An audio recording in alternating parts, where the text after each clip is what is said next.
I was just calling to say hi. Call me back.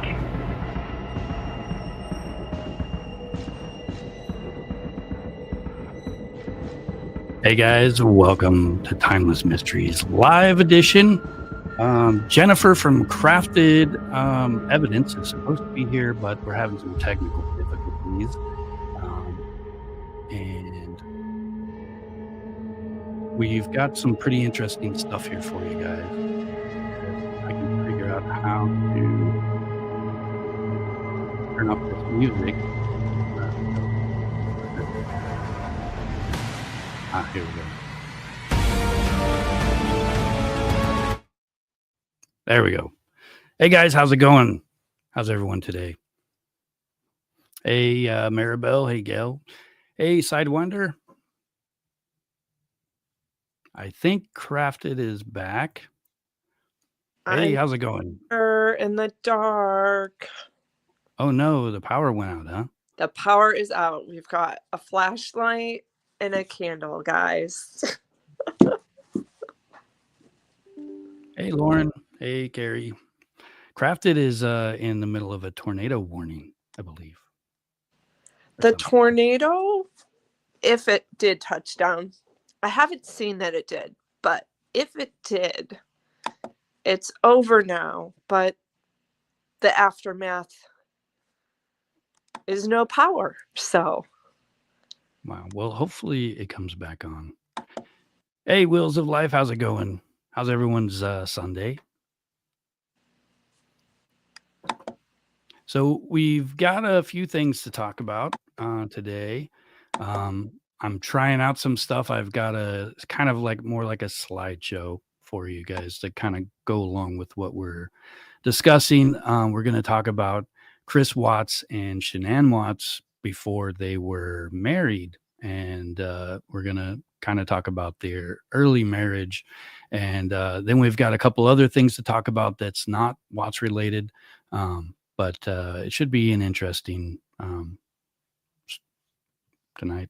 Is there anything you want to add, Jennifer? No, yeah, I think it's been kind of a weekend if you've been following the Watts case. So you've are had you lots talking of about the video clip? Yeah, we've had lots of misinformation going on. We had the Nichol Kessinger video that went out there.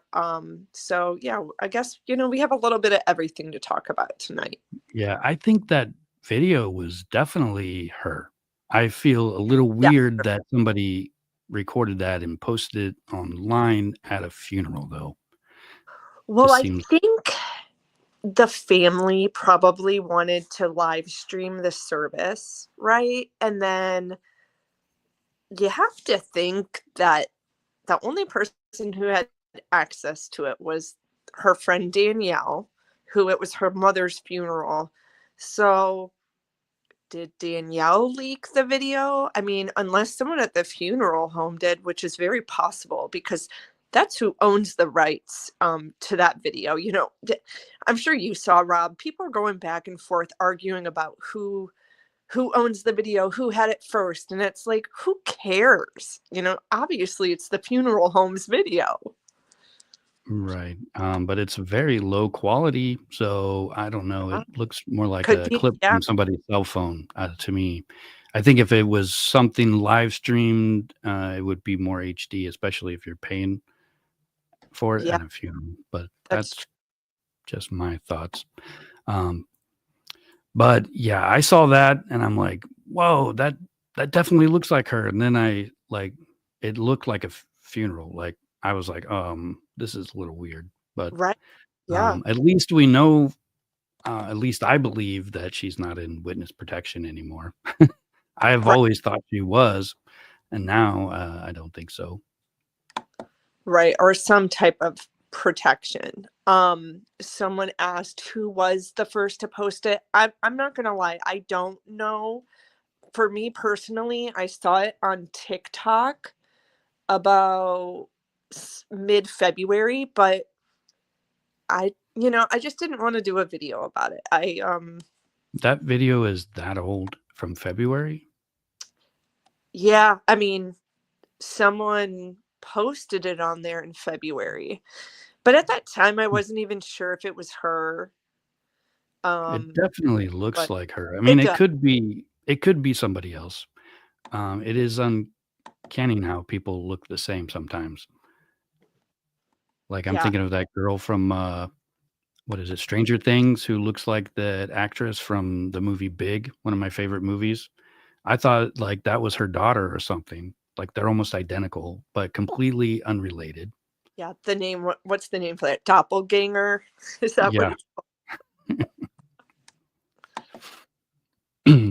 But yeah, before we get into like looking at some of these pictures that we've got here today, just to I've been working on, I keep telling you guys little pieces of it, but I've been working on this long form story of the Chris Watts case. I don't know if I want to call it a book or anything, but I just thought I would share a little bit more. This part is my prologue, and it basically, well, I'm just going to read. I'm not going to read all of it. It would take probably 20 minutes, but I might post it in the community section after we're done here and let you guys read it, see what you think. But I'll read some of it, and then just to kind of set the mood for stuff, I guess. Yeah. All right. I mean, I always think it's great storytelling, great writing. So I love, when you kick it off with something crafted together. All right. So the prologue is titled Beneath the Surface. Shanann felt the summer evening press warm and hopeful against her skin as she smoothed the folds of her dress. It was their first date at a trendy theater that served cocktails and boasted plush seats. She had dressed up for the occasion, eager and nervous. When Chris arrived in his untucked polo and worn jeans, she blinked in surprise. He looked boyish and out of place amid the wine sipping crowd in sport coats. With a faint, teasing smile, she blurted, "You're not exactly my type." It was honest, maybe too honest, but Chris only shrugged sheepishly and opened the door for her, a shy determination in his eyes. In that small moment, Shanann sensed something gentle beneath his awkwardness. Despite her initial doubt, she let him buy her a drink, and they talked through the movie, and they never got to actually watch the movie. By the time the night was over, the glimmer of a connection had taken root. Let me just read this part over. Sorry, guys, I totally messed that up. In that small moment, Shanann sensed something gentle beneath his awkwardness. Despite her initial doubts, she let him buy her a drink, and they talked through the movie that they never got to see. By the time the night was over, the glimmer of a connection had taken root, fragile and unlikely, but real. They had met by chance online a few weeks before. Chris was a simple Facebook friend. She almost didn't accept his friend request. At 25, she had been diagnosed with lupus and felt her life narrowing to pain and doctor visits. Friends drifted away when she couldn't keep plans, and Shanann had built a wall around her battered spirit. Chris's friend, Chris's friend request sat ignored for weeks until one sleepless night she thought, "Why not?" and clicked accept. It turned out to be the click that changed her destiny. As she would later recount, one thing led to another. And 8 years later, we have two kids. We live in Colorado, and he's the best thing that ever happened to me. The worst thing. Yeah. But it goes on, and it actually is pretty interesting, I think. It's a really sad story. When you think about it, when we know the ending, but it started out with that happy spark that you get when you have a new relationship. You know, you're drawn to each other. You want to spend time with each other. You're interested in what each other has to say. You know, everything is new and fresh. And, you know, at that first part of your relationship, you get to, you know, ignore the things you don't like.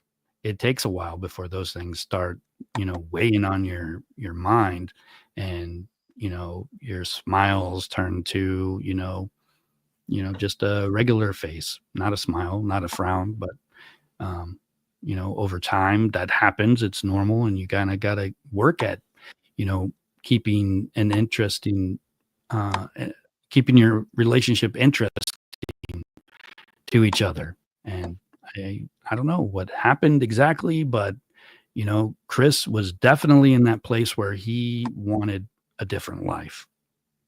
And I know, since I've been covering this case, I've heard hundreds of people say, "I wish I had his life. He didn't know how lucky he was." And I believe it's true. Yeah, I agree. I think a lot of people in the comment section, almost every video, say something along those lines too. Yeah. So I saw this picture today for the first time that I'm about to show you guys. Um, you know, this is one of those photos that you share with your kids when they're, graduating high school or going off to college, with their first significant boyfriend or girlfriend. This was you before you grew up. And it's really hard to look at something like this because, um, they were happy. Yeah. I believe that purple ribbon also around her stomach is the symbol for lupus. And if you remember, Shanann said that she had a really hard time getting pregnant. She was told by doctors she shouldn't be able to get pregnant. So, she really intertwined her identity also with lupus. So you see that purple ribbon tied around her belly. I had no idea what that ribbon meant. I Yeah. thought it was, like a gift wrapping kind of thing. No, yeah, that's the lupus.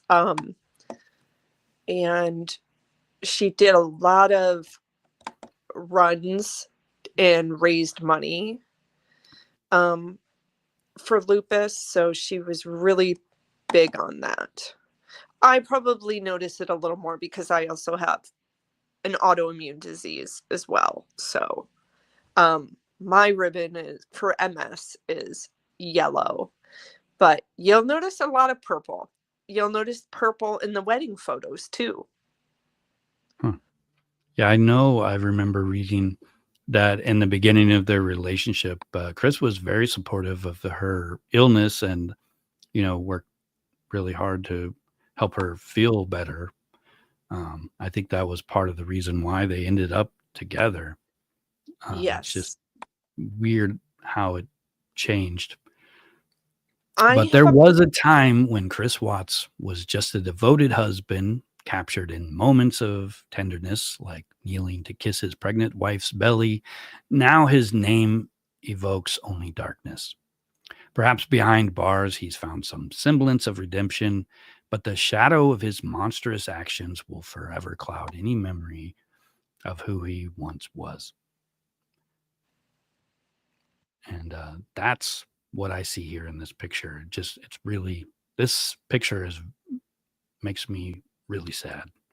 But the rest of them are just, a lot of just regular pictures I got. I'm going to push the chat away. So yeah, I've been sick. I needed to make a change. So in this post, she's talking about moving out to Colorado. Colorado is actually better for her symptom wise. And as we know, the family of the Watts family was not a big fan of this move. They wanted them to stay in North Carolina because he had his NASCAR job there and he loved NASCAR. But, she wanted better for her family. So what was it about Colorado that was better for her illness? They say, well, for me, okay, and lupus is similar to MS and inflammation in the body. Humidity is a huge factor. So they say that the air is a little different out there. I don't know, maybe I know they went to visit and they fell in love with it. And maybe it was just a week where she didn't feel any symptoms and she felt like, oh, this is the place for me. But temperature definitely can play a factor with those symptoms as well. But and also the girls had allergies. Maybe I know, it was like the food allergies, but they also had the ENT type allergies as well. So breathing issues, things like that. So maybe the air was better for them in Colorado, but I don't know, they moved there, then had the girls. So I don't think that was a huge factor. But I know for Shanann, staying there was a big factor after having the girls and them having the allergies as well. So I'm just kind of looking through the chat, trying not to forget that you guys Yeah. are in there chatting away here. Oh, And Life thinks Chris was trying to take her away from the family. I disagree with that because he really loved NASCAR. So imagine throwing your dream job away. I mean, that shows you how much he loved her. He was willing to throw away his dream job. so how did he go from NASCAR to an oil rig repairman, whatever So, that is?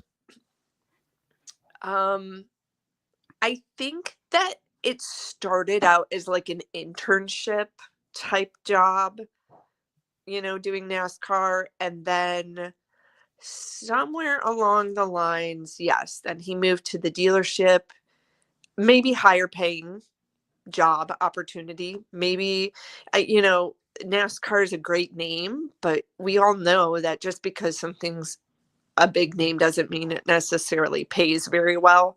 So Was maybe he like on the track or just in like the company somewhere? it was on the track, I believe. I think there in the folder there is a photo of him It's at in that somewhere, but I've got a lot I of. believe it started out as an internship. I don't want to, say exactly I know what he did, but I do know he moved to the dealership and then became a mechanic there. And then Shanann was also doing sales at that same dealership.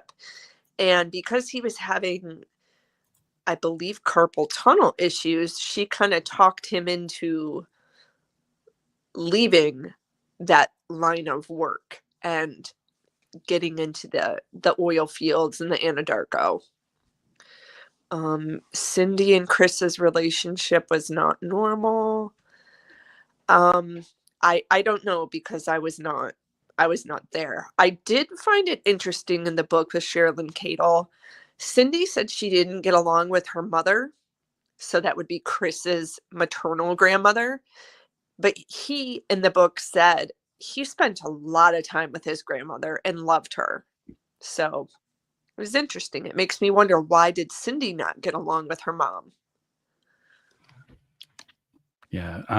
I think Chris was looking for validation from his mother. He probably spent his whole life, not doing everything as well as he was expected to. And so he's probably always seeking that, validation, always trying harder to do what she wants. She is kind of, she kind of seems, bossy and Yeah. stuff. So, I mean, I don't know. It's hard to say. I don't want to say narcissist because everyone thinks, oh, that's personality disorder. It's a personality trait that everyone has. Everyone is a little bit narcissist. Some people have an actual diagnosed disorder where they are narcissistic, and it's different. It's a whole different level. I But also feel narcissist, you can't judge her off of these prison phone calls and 2 interviews that she's done. You know, like, how do I really know what Cindy was like in real life before all of this happened? right. I kind of try to take what I hear, and then I kind of gauge it as that's a one-time event type of thing, not an every day, every second, every hour kind of thing. But it is really hard to say. We don't know her. We do know a few instances where there was some pretty heated, family feud stuff going on. But I think that Chris, needed to get away, and that's why he left his dream job. And I didn't realize it was NASCAR, that he was actually on the racetrack.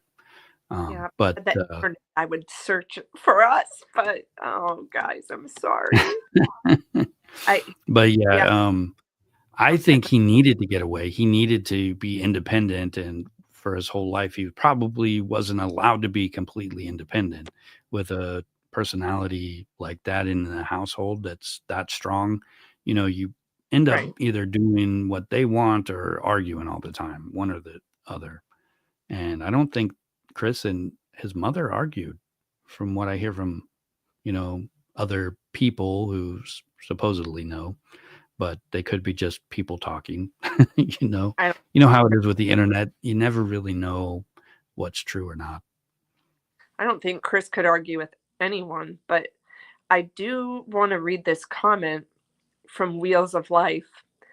Did Shanann's ex-husband ever speak up? Yes, the FBI did interview him. Just, they were trying to collect more info in the case because in the beginning, right, they thought she was missing. So they thought, well, maybe she ran back to the ex-husband. Not the case. But the reason that marriage did not work is Shanann was very young. She was going out. According to Chris, she would stay out late at night, sometimes not go home. So that's kind of why that failed. And then also, Rob, what were we talking about earlier today? He went to law school and she helped pay for that, right? I'm pretty sure she worked the whole time he was in law school. Yeah. But I also heard that their marriage fell apart because she was working at the cell phone store. She was like the manager, running back and forth between 2 towns. And, she was working really hard, and then she stopped coming home, and she wouldn't explain where she had been or why she was gone or anything. So it was this big disconnect in their relationship. And eventually it just ended. But it sounds like the man, what's his name, Leo, right, or something? I believe so. Yeah, Leonard. He sounded like he wanted to try to work it out. He wanted to go to counseling. Yeah. But yeah, I mean, I guess if you've got a partner who's not home, that's hard. But then if they're not home and they won't tell you why, that's a whole nother level of that's not good. And they were very young. I mean, I don't know. I feel that. Oh yeah, I believe they started dating in high school. Right. If you could believe everything you read. I have not spoken to anybody and got this, like, facts like straight out, but I've read it several places and I think it's true. But I think they started. He's never done an interview with the news, which I think that shows a lot about his character. Honestly, well, if he's an attorney, he's going to be busy too. Right. But I'm sure Netflix threw money at him and said, "Hey, we just want one clip interview with you to talk about what your marriage is like. And obviously he turns these interviews down. I think that's pretty honorable. I think so too. It also, the fact that he wanted to get counseling tells me that he cared, and he probably still does, even, if he's married again, he's probably still got that old flame, as they say, Yeah. for her. And he probably, was really hurt by the news of this happening too.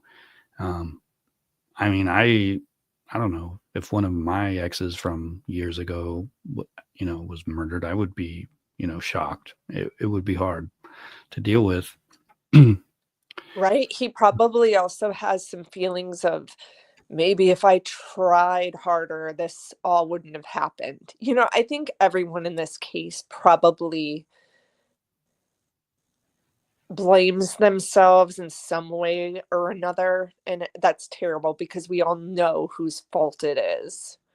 But yeah, she was always a mover and a shaker.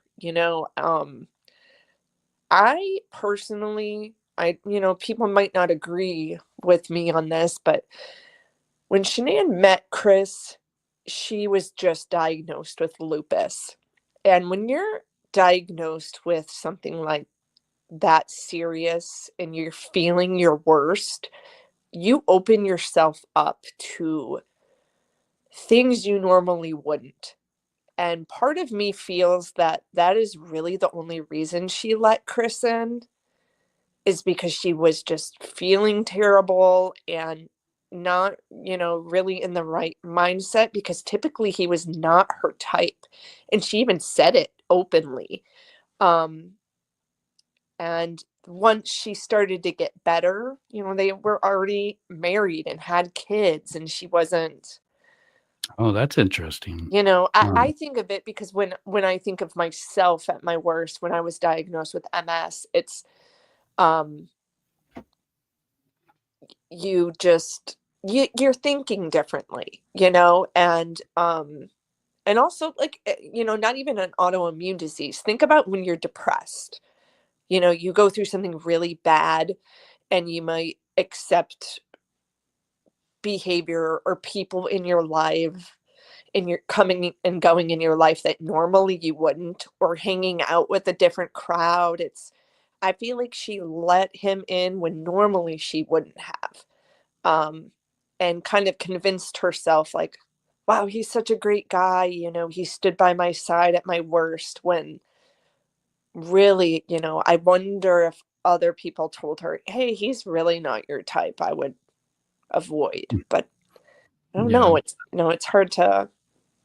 Someone wrote, he cheated when she gained her confidence. Actually, they're mentioning in the chat that Chris Watts did not work on the racetrack. He went to NASCAR school. Okay. And they don't think he finished, I believe. I thought he never he got had an back. internship with them, but I may be wrong. I mean, back then you didn't have to pay people for internships. Now you do. You could get sued. I think you could still be an intern and work for free some places. Well, you're not supposed to. They did change that law. But you're supposed to pay them something. But he thought that he was going to, have this NASCAR job lined up, from what I remember in his interviews, but also what truth do we know Chris tells in the first place, right? Yeah. I mean, he might have, if he's out of school, they're going to tell you, oh, we're going to get you a job doing this. But right. That's part of their selling point. They're saying he went But to yeah, talking about the depression, the thought that comes to my mind is, say, somebody increases or decreases their medication that they're already taking for something like that. That can also, really impact life decisions. And I think it's scary when people are on meds and, they're constantly changing stuff. I was a pharmacy tech, so I saw a lot of people, and you can tell people who need their meds adjusted Right. I mean, we shouldn't tell them that, but you can tell, right? Well, definitely. You shouldn't tell them that because who knows? They might not be in a good mood and go crazy, violently crazy. Right. I always think back to when Shanann would go live and tell people, oh, Chris was so great when I had lupus. I slept for 3 hours and he just laid there and didn't get up. Like, that is not normal. Like those are kind of the little weird things about Chris to me that are, someone in the chat earlier said they always thought something was wrong with him. And I agree. I feel Chris was kind of like a chameleon and he could adapt and change with whatever type of people he was around. Yeah, those are sociopaths. I think they don't call them that exactly anymore, but the actors, they play a part. Right. And in front of one person, they'll be one way. In front of another person, they'll be another way. They assume hobbies of somebody else and, interests of somebody else and all kinds of weird things like that. But Oh, someone just said he would throw the kids at the babysitters. Actually, he didn't. He only that one day, McKenna, who is, I want to say the Lindstroms, that family, Jeremy actually was his very close friend. And that day, Jeremy invited him to a game. And Chris says he feels if he would have went to the game with Jeremy, it would have changed everything. But instead, he hired his daughter to watch the girls so he could go with Nichol to a baseball game. It was a baseball game, right? And so that was the first time he's ever done that. And I remember this because Frank said he thought it was so odd that he hired a sitter because he's never done it before. And he was FaceTiming with the girls before Chris left for the game. And Chris said, oh, yeah, I got tickets from work, because he lied and said he got tickets and he was going to the game with friends. And Frank was like, that's really weird. He's never done that before. Yeah. So this image that I've got on the screen here, I didn't realize I cut it out the good part of We the got the image. baby in the oven. Halloween I picture. love this picture. This is really cool. Let me see if I can find the actual picture and maybe share it. Where did you get these? All these images I got from Jennifer Well, from Good Evidence. they I haven't are seen some of them.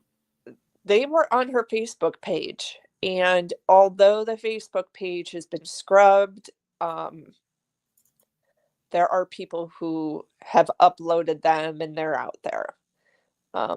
That's why I personally feel comfortable using them. Some of them are from live, some of them are just that pictures she posted. She went live a lot, but also she was the type of person who posted every day. There's another. There, now you can see it Yeah, better. there you go.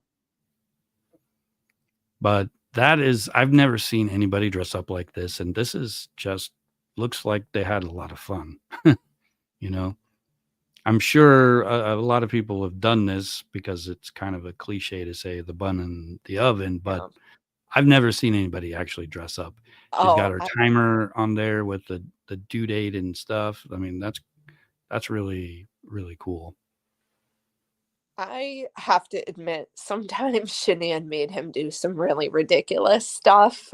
But was it a bad thing? Maybe Chris didn't like it, but yeah, he appears to be smiling here. He could be an adult and say no. I mean, Right. Well, everybody needs to get out of their comfort zone a little bit. Yeah. Otherwise, you just end up, vegging out on the couch your whole life. But I will give it to them. Like there were some postings where I'm like, oh my gosh, I can't believe he did that. Or shirts he would wear with sayings on them. Like, I would be really embarrassed to do that, but I think I might be convinced to do it too. I don't know. I mean, it's funny. Has anybody in the chat seen anybody dress up like this before?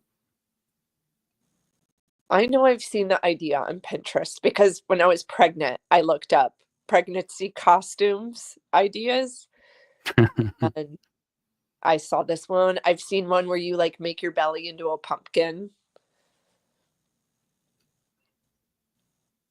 Yeah, Nightbot is it's a thing just to remind you guys to click that little heart thing, the reaction button to let the I know, I algorithm know almost that read my the video is Nightbot liked. thing. I don't have the ability to change the name. I think there's a couple others that I could change the name to, but I don't have any actual moderators on my channel. I think so far everybody's been, Yeah, I don't think we've had good. I don't think crazy or, get out of hand. And when they do, like, I don't know about you, but when I go solo, I mean, I've had some people say dumb things, but I just ignore it because exactly what they want you to do is respond to them, right? Mm-hmm.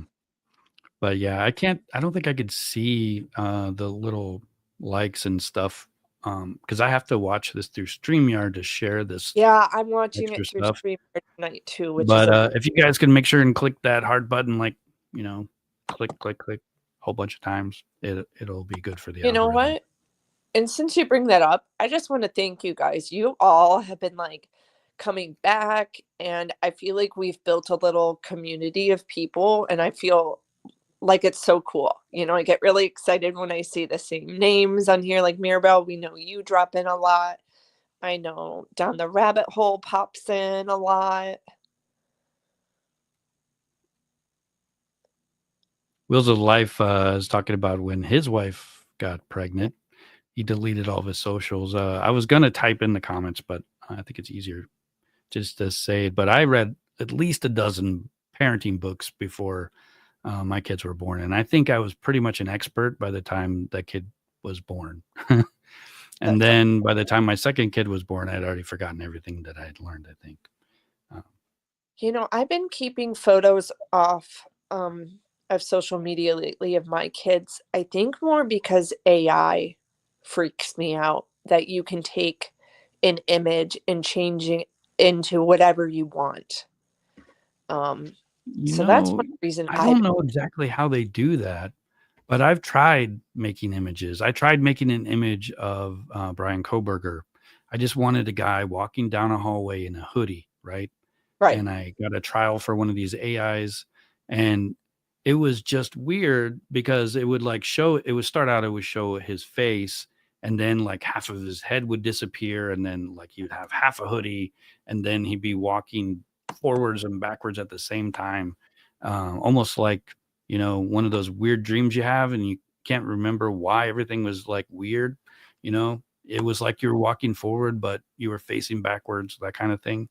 It was weird. And I know that on TikTok there's all these like singing chickens and stuff like that. I tried making some of those and I cannot get anything as cool as these other people do, and I don't know how they're doing it. Well, when I worked at the Weather Channel, that was a big problem we had, is people would create fake photos and videos and submit them to us. So we would have to kind of run it through programs to make sure it wasn't AI. A great example is, do you remember recently they had the flooding in North Carolina? I don't pay attention to weather news too much. Was there a bad flood? They put her in a boat and she had a puppy in her hands, and it looked like it was this little girl who was abandoned from her parents, and all she had was this puppy, and all these people are sharing it on social media. It wasn't real. And oh my god, the girl didn't exist, or the dog didn't exist? I mean, the girl's face is real, but the entire image is fake. There's no girl in a boat, there's no puppy, but it just goes to show you how scary it is that what you can do with AI. I don't know how. I mean, they must be paying lots of money because I don't know. I thought some of the expensive ones, and they just don't work that well. That's interesting. But Or I'm like not a going to spend more really than good like ones. $25 or $30 to try out something. But I think they all have like monthly fees of like $30 or $40. Or you can pay yearly, and I'm obviously not going to do that. The only AI that I've paid for is ChatGPT and Lovo AI. I tried Murph AI, but these are for voice stuff mostly. And lately, I've been using ChatGPT more than Google. And I feel like this is going to be a trend for everyone pretty soon. I know some of the browsers have added an AI to it, but pretty soon you're going to be asking, well, what's the weather going to be like on Tuesday? And you're going to get a response, and then you'll be able to give another, question or something, and like it'll be more precise. And if you think about true crime in that sense, just imagine when a killer gets caught and they find their ChatGPT history about how they like spent 3 hours talking to an AI about how to murder somebody. Oh my It's going to God. happen. I Gonna happen. guarantee it's going to happen. I think also at some point they're going to start using that as a defense in cases and say that's not a real picture, that's AI. Like Well, evidence. if it is AI, then they should say it is, you I know? mean, I don't know how they're going to be able to determine at some point that they're going to have to consider AI, just like they consider DNA, those types of things. Well, I think there's limits on what AI can do. Like if you try to write something graphic on ChatGPT, it'll say that this is not within our like Oh, something really? and it won't give you the gory details. Um, I don't know. There used to be ways around it, I've read, but I don't think they work because I've tried. It doesn't. But it'd be like it would say, well, you can't write about that because it goes against our policies. And then you say something like, oh, it doesn't go against your policies, you're allowed to write about that. And then it'll do it. Supposedly that's how it was in the beginning, but it's changed. Sidewinder, yes. To all of you, be vigilant. That's always, I love when Rob says that. Stay vigilant. That Destructive phrase letter out started there. out Yep, as a whole I bunch am of in different the things. dark, you guys, with a flashlight and a candle, and I am using my data to go live with Rob. So hopefully everyone else I has. wish I had a candle. I would, turn off the lights and pretend like I'm in the, you also. Yeah, But I thought you're all gonna think I'm trying to be like spooky story or something. I'm like, no, this is.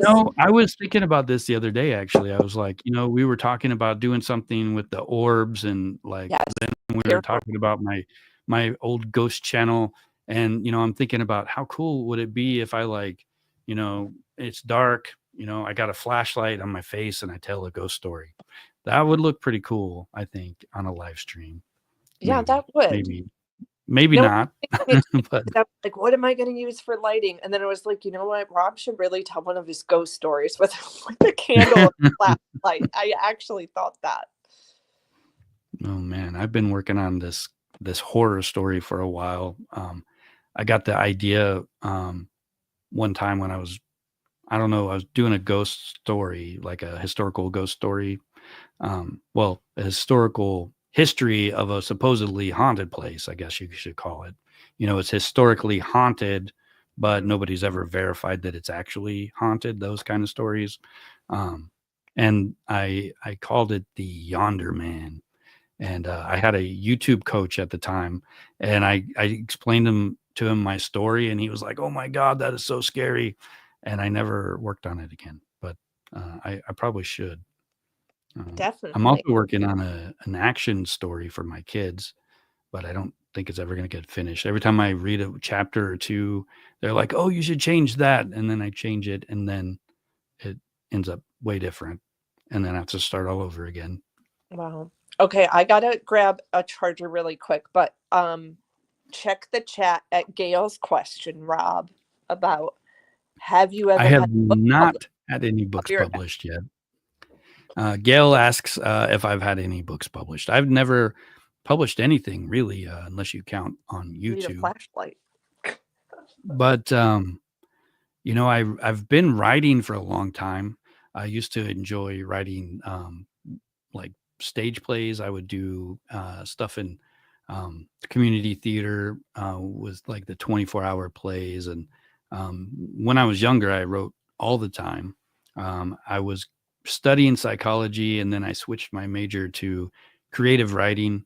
And when I switched to creative writing, my English teacher, the one that, you know, taught the actual English portion of the creative writing degree, was like, you know, you're terrible at all of this stuff. Like, your grammar is bad, everything. But my creative writing teachers actually all liked me. But I was just terrible at talking about Shakespeare and stuff like that. And I actually didn't finish it. But I studied poetry with the Kansas poet laureate. And he originally told me, hey, I think you should switch majors. You might be better at math. And then I was like, what? No. And he's like, well, then you got to show me something. And then the next day I came in with some stuff, and, you know, I ended up with an A in that class and a couple other classes I had with him. And he really liked me. He actually tried to help me get some stuff published, but I didn't really care to get published so much back then because it was poetry, you know, and I think everyone can write a poem. But while Crafted is gone, I think I can read some more of my story since we're talking about stuff that I wrote. You know, this prologue. See, I hadn't really considered about writing a book when I started this. It all started a few months ago. If you guys remember the post that I posted about Chris and Nicole's first date. You know, I got good response from that. And then I thought, well, maybe I should keep trying. And so I have, and I'm actually enjoying writing more than ever before. When I do write, even when I write my true crime stuff for my channel, it's easier to write. It comes out faster. But yeah. But Crafted is back, so I guess we can go on. Did you want to talk about? Did you want to talk about the missing Hawaii case? Folks? Yeah. Or, you know, even we could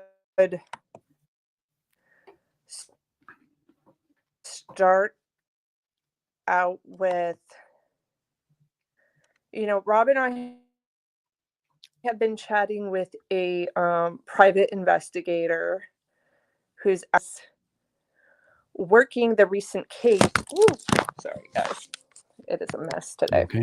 The case with the missing spring breaker out of the Dominican Republic. Saduk, I'm going to botch her name. Miss Kanaki. This and one? Josh Reeby. Let's see. Let me see. No, this isn't the one, right? Nope, that's her. Yeah, so we're talking about her. Saduksha Kanaki. That's the best I can say her name. And I am so sorry if I'm not saying it properly. You know, I think you told me how to say it, and I think it was right. But I don't remember how you spelled I always spell it incorrectly so that I can say it correctly, but I don't have it in front of me. But so if you're not familiar with this story, you guys, she was on spring break in the Dominican Republic, and she went out on the beach with this guy named Josh Reeby, and he claims that they were taken out into the ocean. He rescued both of them, came to shore, and then he began like vomiting. And he was like, hey, are you okay? And then couldn't see her anywhere, and then claims he passed out. He was held down there for several days being investigated because they could not locate her body. this private investigator Rob and I are chatting about wants to work this case. However, her family wants her to officially be declared dead. I have heard this is a part of the Indian culture. They kind of want to move on and grieve, but TJ Ward, the detective, the private investigator we're talking about, says we shouldn't be giving up. There's human trafficking going on in other countries. Could this guy have something to do with it? Mr. TJ Ward has rights and owns this technology that can analyze a voice and tell when someone is being deceptive. So he's kind of saying, like, let's not give up. Let's take a look at this. So we were talking about that case. I'm not sure if you guys know about her story. Wanted to know in the chat with what you think. At first, I was like, oh, like crazy college kids, but I don't know. It reminds me so much of the Natalie Holloway case, which is also the case that TJ Ward worked on. So Natalie Holloway was over 15 years ago. And we know that because of TJ Ward's hard work, we finally did get somewhere with that and get some closure and get some answers. So could he do the same? Yeah, her case is really sad. Could we get some answers for this other case as well? Yeah, so I actually kind of wrote a little bit of a report on I swear, you told me how to say it earlier and I could say it. Now I cannot. Let me see if I could find the I way gotta you find our spelled it. chat. It's driving me nuts. I don't have access to the internet. Yes, I could just Google it, I think.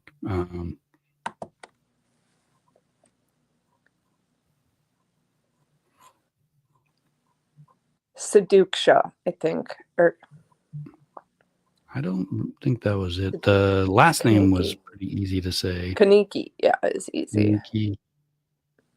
Shadiksha. I think that's it. Shadiksha.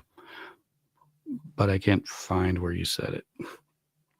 And that's okay. I could also just Google it, but Someone said, Sherry says, I think that was a setup to be taken into a trafficking group. That very well could be, Sherry, because there's also surveillance video where several people, for some reason, are seen vomiting at the bar. And that means, okay, yes, that means they could have drank a lot, but also could mean their drink was spiked. And there are probably trafficking rings that know their prime time is spring break, right? And vacation time to go find their victims to traffic. They very well could have seen the two of them go off alone together, knew they were both intoxicated. I mean, maybe their drink was spiked and took advantage of the situation. We don't know. I think it would be amazing if the family would let Mr. Ward get involved and take a look at the police interviews. And all he needs to do is, kind of run it through the machine to see, is he being deceptive? well, And what then if know where to go with the case. What if the boyfriend wasn't, a part of it? What if he did exactly what he said he did, and Well, he she wasn't was even a just gone? boyfriend. He was a Well, I spring think it break was hookup, their right? yeah. Well, I mean, I don't know what else to call it. I guess a hookup is a good Right. word, but And I hate to say that because if she's not with us anymore, but I mean, that's what you do on spring break. And you know what? From what I know, there was only kissing going on. So that's, what he says. He said they kissed in the water. And yeah, I do feel bad for the guy if, exactly what he said happened. Yeah, he could have just woke up and she was gone. I think Yeah, he he said passes that out. she was there and then something happened and then she wasn't there anymore.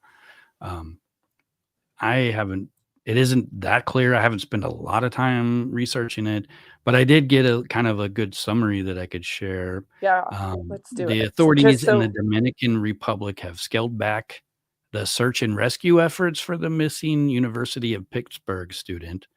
Um, the rescue crews have been combing the beaches and the turbulent waters of Punta Cana. I don't know how to say that. yeah. But despite the intensive multinational search involving the Dominican police, the Navy, firefighters, the FBI, and the U.S. State Department, there is no physical trace of Sadiqa. Um, um, in a sober quest for closure, her family has formally asked authorities to declare Shadiksha deceased, citing that the belief that she drowned on March 6th and the fact that there's no evidence of foul play.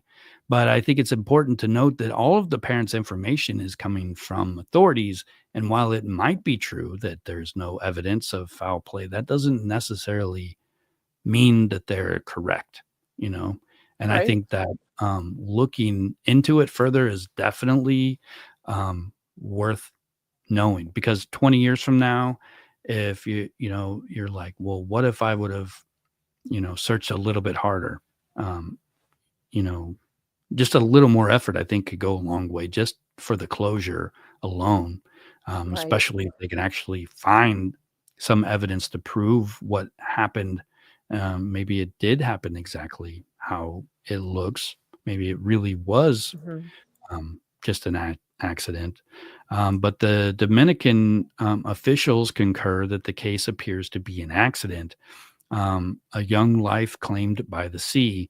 The Dominican Republic Civil Defense Chief emphasized that the investigation is being treated as an accident.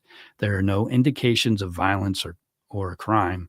Sadiq's parents, I am not even going to try to say their names, but Mr. and Mrs. Kaniki, they echo this, and in a heart-rending letter, they acknowledge that authorities believe that their daughter's drowned and that the individual with her that night is fully cooperating with no evidence of foul play.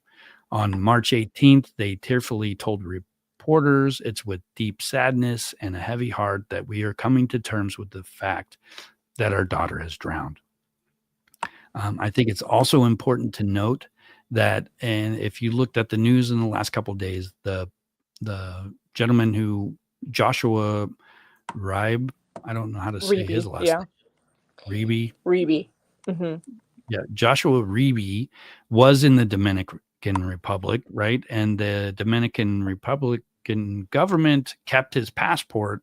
The U.S. issued from the U.S. consulate office, they issued a temporary, one-time only U.S. passport so that he can come home. And it was interesting to me that the parents were the ones that, told them to let him go home, because they really don't believe he's Yeah, had her anything to do parents. with it. Yeah, her parents really believe this guy. And if you look at other cases where the other party is questionable, they don't want to answer questions, they don't, you know, they don't give real answers, but apparently this guy is doing the opposite of that. He's giving every bit of information that he possibly can. Um, and I don't know, I mean, it's hard to say. It would be nice if there was a way to check and see how truthful he is. I mean, he could potentially be just an actor, but I mean, something else could have happened besides what he knows. If he passed out, um, we don't know. I think maybe he really had nothing to do with it. The idea that maybe somebody snatched her while he was passed out is very terrifying. Yeah. But could It really should be like happen. a warning to everyone. Don't drink so much that you can't wake up. you know, And I like because what someone in the chat now, Carrie said, you have to stick together. You know, I don't want to put blame on her friends in any way, but gosh, you know, it is just like the Natalie Holloway story. She went off with two men she didn't know, and her friends let her go. I think it's, you know, a lesson that we all could take away from, you know, don't leave your friends, and as yourself, don't put yourself in a situation where you're with someone alone that you don't know, and you don't trust. And sometimes even when you trust someone, bad things can happen. Yeah, you know, whenever I was looking up this, because I know you wanted to kind of talk about it, it is in the news a lot, and it is a very heartbreaking story. But that same question came up to me, and I wrote down, I wrote down like a bunch of things that I kind of wanted to find out more about. But there's that buddy system dilemma. Why would none of Sadiq's friends stay with her? Why would Yeah. they let her go off with someone alone? And, this I mean, it's inadvertently easy. I mean, how do I want to say it? You could easily take this as some form of victim blaming, but it's not. It's just that I think in the US especially, like everywhere you go as a kid, you're kind of taught to do the buddy system. Right. And, even as an adult, it's never good to go somewhere on your own. But I mean, it is a valid question. Why didn't none of her friends stay with her? It's a very thorny question to ask. It's not intended to be victim blaming in any way. The goal is to just, talk about it, find out what was going on and I mean, I don't know I haven't fully like articulated what I wanted to say about that, but I think it's important. And I think a lot of people are asking that question. Right. Most of the time you go out partying with your friends, you're in your 20s, you're wild and crazy. You could end up, anywhere and nothing bad will happen. But, those 1 or 2% of people, something happens, and it's always safer to stay with, have somebody at least stay with you. Um, I don't know, but Yeah. Gail's heading out. Joshua seems to have been in a panic during this time, and he was exhausted. I guess they'd been up all night. I don't know. I wrote down this question also. Was there anything other than alcohol in their systems? And I don't think there's an answer to that, but I would like to have known. I don't know if they drug tested him, but he claims that they were drinking. But there's no toxology report. They don't have a body, so they can't test the the girl either. So it would be interesting if they tested him and did, toxicology on him to see, were they both drugged? Well, see, I think that because he was so cooperative, they just trusted him. I mean, if you listen to the parents and the way they talk about it, I kind of agree. You okay there? Hot mess.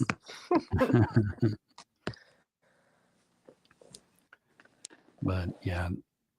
By the way, just want to throw out there, it's 9:30, Rob. Did you have to do your call now, or are you good?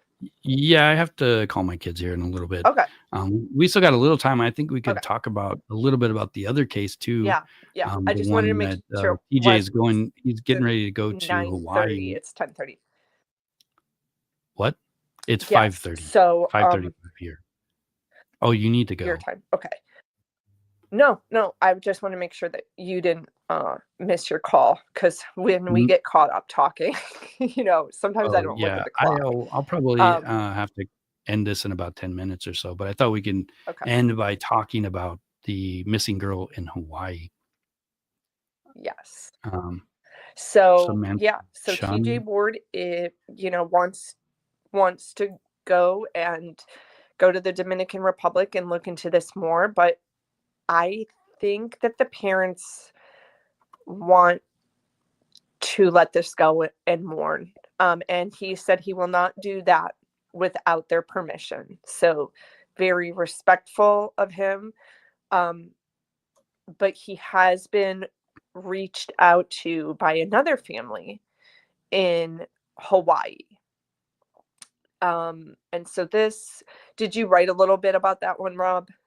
Intro that you want to read or no? I think I was, but I got sidetracked and I didn't actually Oh save no, the that's doc. fine. I just didn't want to like go up. But I did So, pull some images. her case is interesting, and I think we have a photo of her too. I've got several that Originally, yeah, her and the boyfriend were missing. there we go. And then they did determine that he was, I don't know how they determined this, but eaten by a shark. Well, the She is interesting missing, thing, and for some reason, go ahead. I'm going to find some more photos. No, I was just going to say, for some reason, they don't believe she was also attacked by a shark. So, yeah, Carrie, yeah, he's a really stand-up guy. He worked on the Natalie Holloway case for 15 years. So Yeah, this that's is a picture of TJ TJ Ward. Ward. This is the investigator. And I'm trying to find the other photos. I found a bunch of photos, and I did have a little write-up. I don't think I saved it by accident. So That's I okay. can't find it. But they were in, I think, North Shore, I want to say, and the waves out there, or the currents or something, are kind of unpredictable. And a lot of times they get roped off, like, well, this is just a couple signs, but people ignore it. Yes. And go swimming anyway. And I've got a picture of this.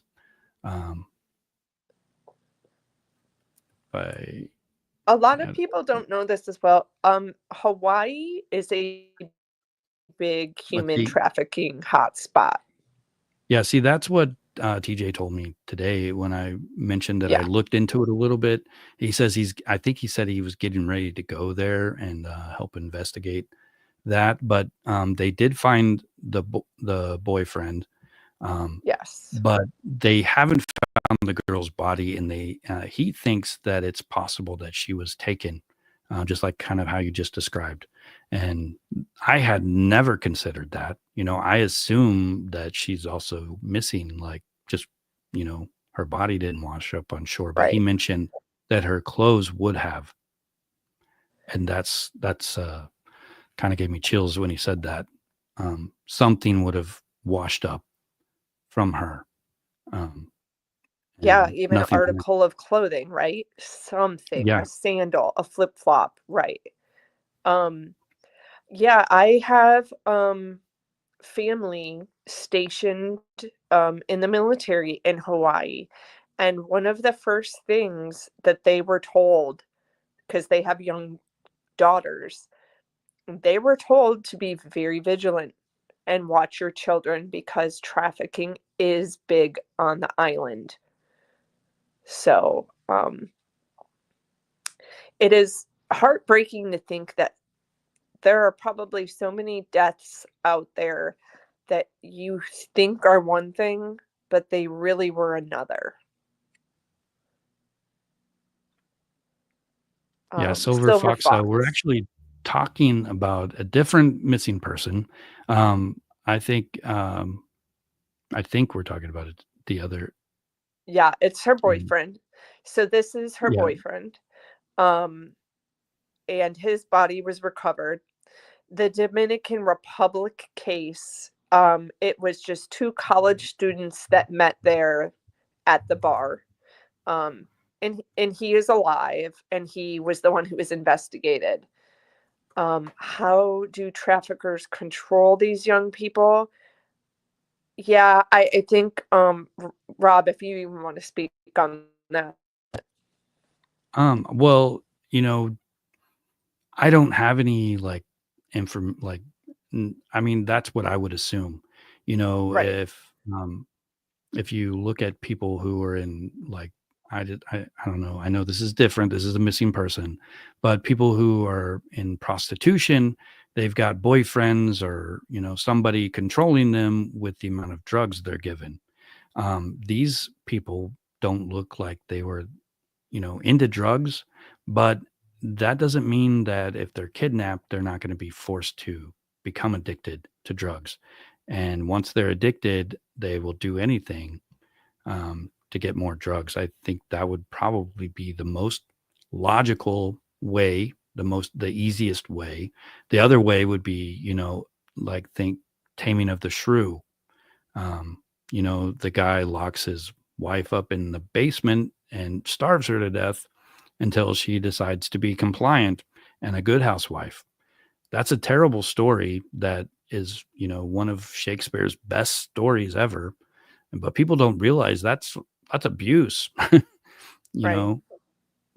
I That also man, think there is that possibility that there are, when you think of a trafficking ring, and there's been a lot of discussion about this along with that John Bonet case as well. But being from Atlanta, it is one of the biggest hotspots for trafficking. And then you have to think, there's people at the top and there's people at the bottom. And I believe there's probably people at the bottom who are going to bars, spiking people's drinks.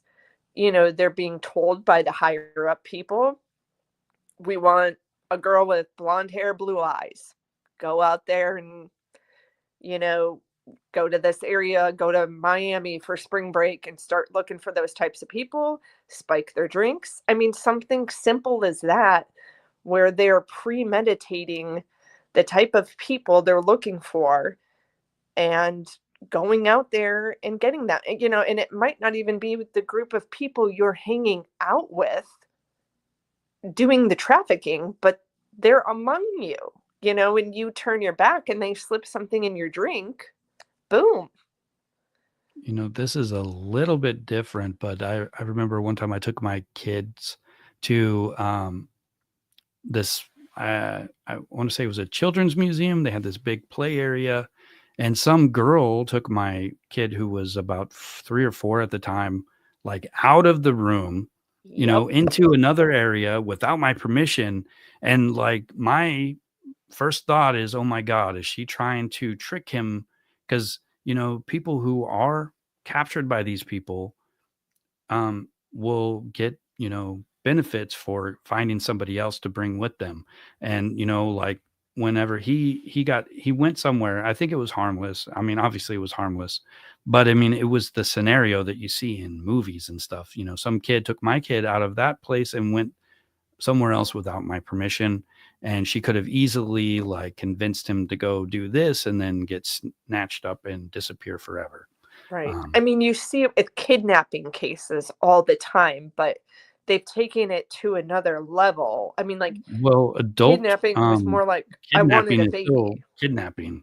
I mean, it's still Yeah, kidnapping. It's a term. It doesn't mean child napping, you right. know. Um, but But I just think what you described happens in Atlanta a lot. I was at the park one day, and later that night, I saw in the news that a woman kept trying to take a child away, and the kid was like, I don't know this person. I don't know this person. And a woman stepped in and took the child away from her. And the woman was like, no, no, no, this is my kid. And the kid was like, no, it's not.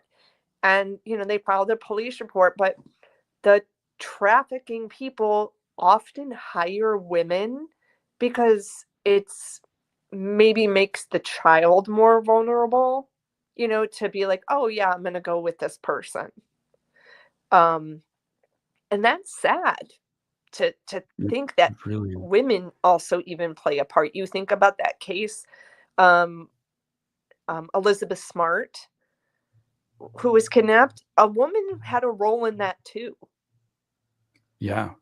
It's I know I've seen it in I don't know that they're always like factual, like stories, even, but even the fictional stuff. This is like the scenario where, like, there was a show that came out, I think, last year, where this girl was, what was it called? Found, I think. Have you heard of that? No, it It was hasn't. on Peacock. It's actually pretty good. It's got the guy, Zach Zach Morrison from Saved by the Bell. Yeah. He's like the bad guy. And there's a Wow. really interesting plot twist. But the main investigator was kidnapped as a child. She was kidnapped because some other girl lured her in, lured her away from home. And the movie, or not the movie, it's a TV show about the big sinkholes in LA, and they get time traveled back into prehistoric times. One of those characters, the same scenario where Mm-hmm. they were supposedly sisters, but they weren't actually related. Their kidnapper actually dies there, but the dynamic stays.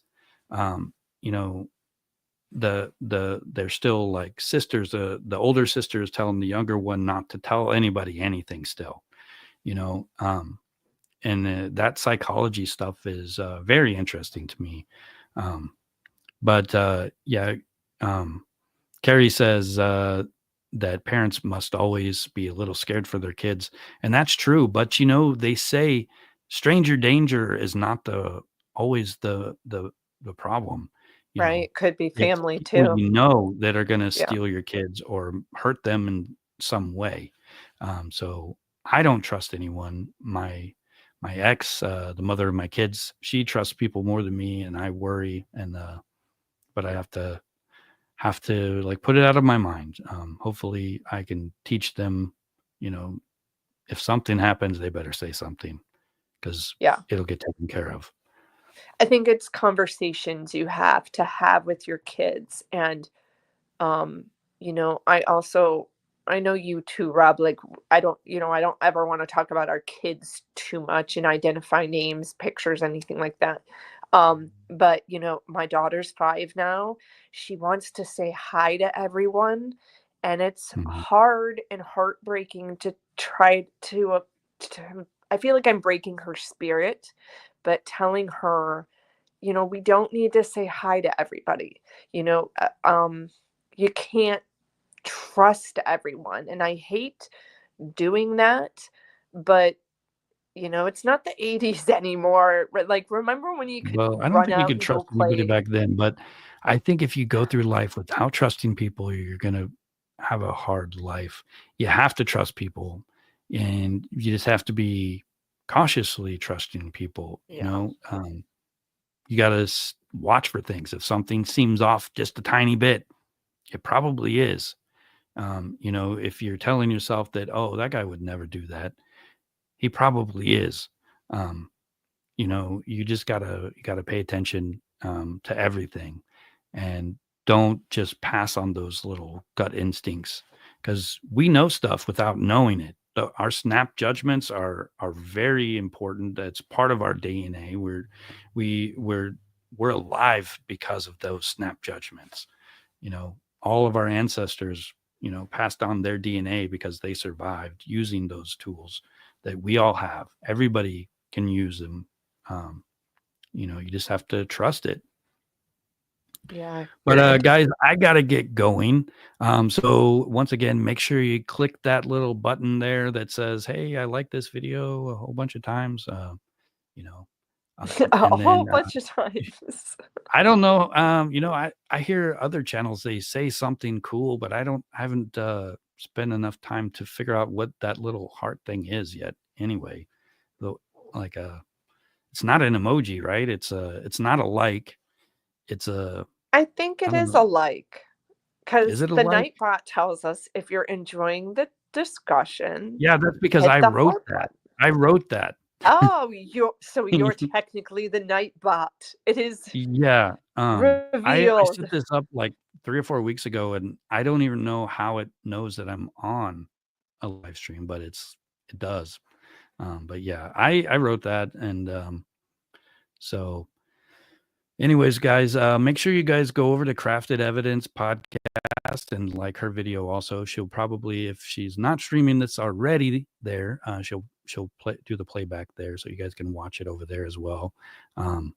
But I am still trying to get everything worked out to where I can plan these better, and I think they're getting better. Today kind of got a little hectic. I got behind, and I don't know, but it worked out, I think.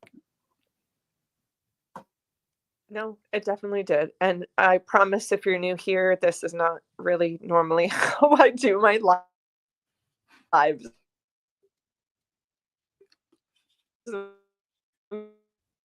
I think we're losing Jennifer. You still there? You're frozen on the screen. There, I think you're moving again. I'm frozen.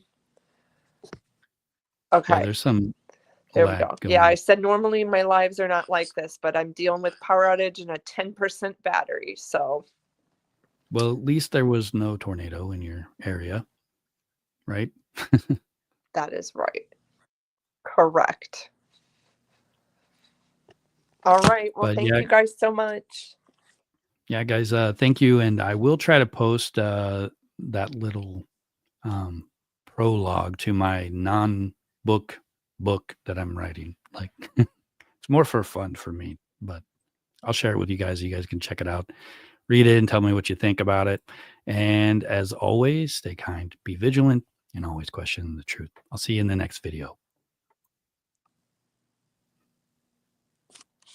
And I didn't click the hidden button. There we go. Sorry, guys. Now, I'll catch you in the next video.